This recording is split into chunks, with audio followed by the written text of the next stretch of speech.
Hello you wonderful people! It's here at last, season of the Splicer, and it's all changed for power levels from this season on.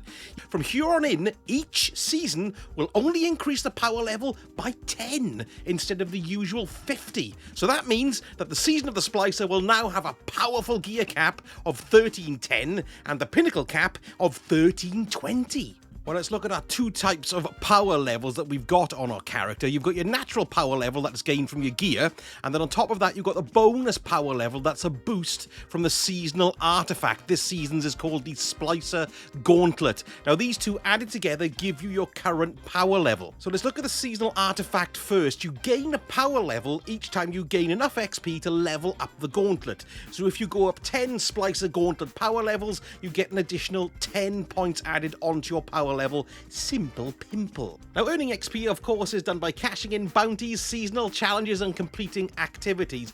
But before you cash anything in, like the seasonal challenges or particularly your bounties, make sure you've got the blinding light mod stuck into your ghost, because that will give you an extra 12% XP, which will then in turn make you power up a lot quicker, so your power level will take big advantage of those big flappy wappy doodahs. So let's turn our attention to our main power level. Now this is dictated by the level of gear that we have for that character, and the level at which that gear drops out in the world when you're killing things, it uses your number as its baseline. Now each activity out in the world has a different power reward associated with it. So the first type of reward that we're going to have a look at are the powerful rewards that come in 3 tiers. Boo-hoo! Now these don't drop any higher than 1310 this season because that is the hard cap, as they call it. So once your power level passes that 1310, powerful rewards won't push you up any further. You'll just be getting it for the rolls, ham, cheese and things like that. So the first type we have is tier 1. Now these can drop up to +3 above your current level. They're not going to, they can do depending on RNG. And these are the activities that we can use to get these tier 1 powerful rewards. So if you have a look at the map in the tower, you can see Gambit bounties, you can turn in Gunsmith bounties, Crucible bounties and Vanguard bounties.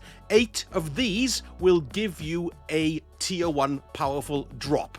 There's also Varix on Europa. 8 bounties to him will also give you tier 1 drop. And then if we have a look at the Crucible, there's the Glory playlist.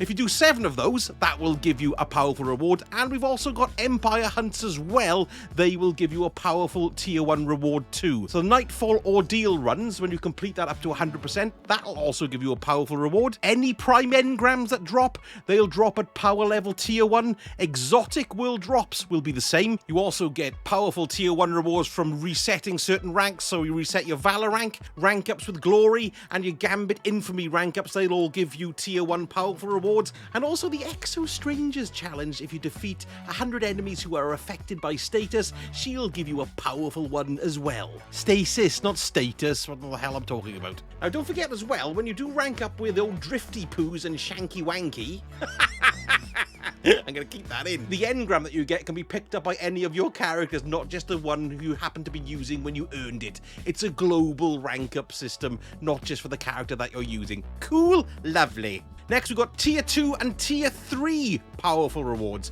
Now these can drop up to +4 above your current level, again only up to 1310. So the Hawthorne Clan XP, once you earn that 100% progress each week, that'll drop a tier 2 engram. And also the Null Composure Fusion Rifle, the new ritual weapon for this season, that will drop at a powerful level tier 2 or tier 3 as well. Completions of the new activity called Override will more than likely give you tier 2 powerful rewards in the same way that Battlegrounds did in Season of the Chosen, but check those out on the director to be sure. Now these rewards should be completed in order, so tier 1 first, then tier 2, then 3.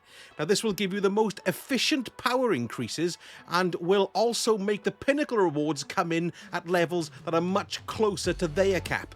Now talking of Pinnacles, there are 2 levels of these. The first level of Pinnacles drops at +4 if your level is below 1310, and then +1 when you're above 1310 and going towards 1320. The tier 2 Pinnacles are +5 if you get them, below the 1310 hard cap, and then once you're above 1310 they can come in up to +2 as well. Now you might be thinking, why don't I just go for these pinnacles straight off? But think about it. If you complete your powerful gear first, your tier 1s, your tier 2s and your tier 3s, you'll have pushed your level up to a certain amount, and then when you stack the pinnacles on top of that, you'll have a further reach, so you'll get faster leveling by doing everything in order. Do you get me drift? Okay, so let's have a look at the pinnacle reward sources. So first of all, you can do 3 Vanguard strikes. Just make sure that it matches the weekly elemental burn. Nightfall Ordeal, you can get a pinnacle for doing it, but you've got to get over 100,000 from the score. Now, it's easier to get that at the higher power levels. It's very difficult to get it on Adept. Make sure you go at least for Hero or even higher. The Deepstone Crypt Raid, all 4 encounters will drop you pinnacle rewards. If you do an Empire Hunt on Master, that'll give you a pinnacle reward. The Exo Challenges, for which I've got guides for, they will all give you a pinnacle reward, and they're great sources for it, and also very enjoyable too. You'll get one from the Prophecy Dungeon final boss, the Harbinger mission for when you get the Hawk Moon, that'll drop a pinnacle reward, as will the Presage mission as well. Now we've got a new weekly mission starting up in Season of the Splicer called the Expunge mission, but we don't know whether or not that's going to drop a pinnacle source yet. We'll keep our eyes peeled for that baby. Now here's a big tip for you if you're running 2 or 3 classes. You need to run the class, first of all, to do the power grind, at the one that's at the lowest power level, the one you use the least. Then once you've complete that, do the next most powerful, and then finally run your main class. Now the reason why you do this is because as you earn the powerful and the pinnacle weapons from your other 2 or 1 character, as you get weapons, you can stick those in your cupboard and pass them on to your main character, and that will then give them an overall power boost so that their powerful rewards and then their pinnacle rewards will come in higher, and they'll hit the pinnacle cap first nice and quick, and then you just do it with your other characters that way as well. You follow that formula and you're going to find that's the fastest way to level up your character. Now as you grind your way up, you're going to find that with bloody RNG, that means the randomness of the drops, it starts creating gaps in your armor. You might find that you get loads of chests or arms or heads and you don't get any class items or legs. Now then, if that happens, they're going to start dropping behind in power. Now this is where your season pass comes in, or rather your previous season pass. If you go to the Bungie website, I'll leave a link in the description below. It'll show you anything that you haven't claimed in your previous pass. Now what that means is that you can pull certain types of armor from that pass to plug the gaps. So it'll come in at your current power level, but it'll bring you up to your baseline. So say you've got a helmet that's 2 or 3 levels below everything else, you can pull the helmet and it'll bring it up to level, which will stop that dip in your power. Does that make sense? Because it's really handy thing to do. But, and here's a big but, a big fat wobbly but, in fact, that's all changing from this season. So this season's pass, you won't be able to pull high stat rolls from the season pass itself. They've completely buggered off. What's actually happening, and this is really better to be honest, it feels more organic, they're going to be dropping from seasonal activities out in the world. They're no longer on the pass. So if you've got some armor left over on your Season of the Chosen season pass, pull it wisely from there to plug your gaps and your holes. Now I do want to give a little shout out here to a website called the DestinyOptimizer.com. I'll stick a link for that in the description as well.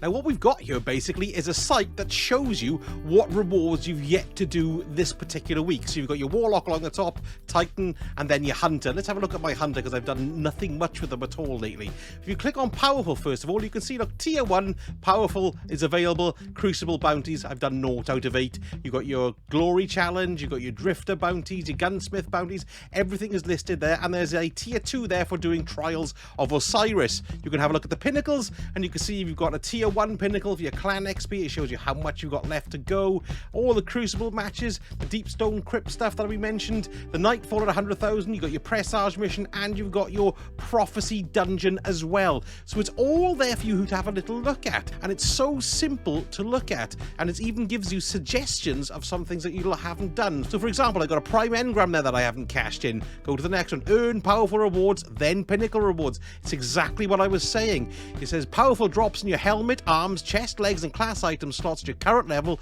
will increase your base power level. You can earn +1 pinnacles, but there's a 37% chance it will be wasted on a slot. Fascinating, eh? And you get to see all your stuff that you've got logged in as well. Click on me Warlock. Oops. Click on me Warlock and have a look. And there's everything. I haven't got that much left for my Warlock because I've been using them quite a bit there this week. I haven't done the Exo challenge yet. You can see how useful this is going to be. So I recommend this site for you if you want to plan your attack in getting your power level as high up as you possibly can. And of course, I'm going to be doing loads of videos about the new season of the Splicer because I'm rather excited to get my teeth into some new Destiny stuff. So if you want to know when my next one drops, don't forget to give me a subscribe and ring the ding dong bell so you know when my stuff splaps onto the internet. And giving this video a like will really help it be disseminated amongst the electric webs. Thank you so much for watching, and I shall speak to you all again very soon. Sausage out.